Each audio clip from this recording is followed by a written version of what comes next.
everyone, myself Vastika and she is my friend Sadia. We are the students of Khan Educational High Secondary School, Manjakot from class 7.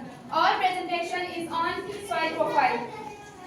Today we will explore the soil profile which is essential for understanding soil consumption, fertility and its role in agriculture, construction and environment sustainability.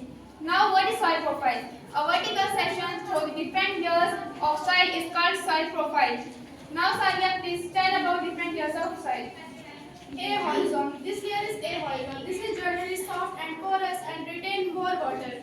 It is called top layer or A horizon. Now this layer is B horizon. This is generally harder and more compact. This layer is called B horizon. The third layer is C horizon, which is made up of small lumps of rocks with cracks and crevices. Bedrock.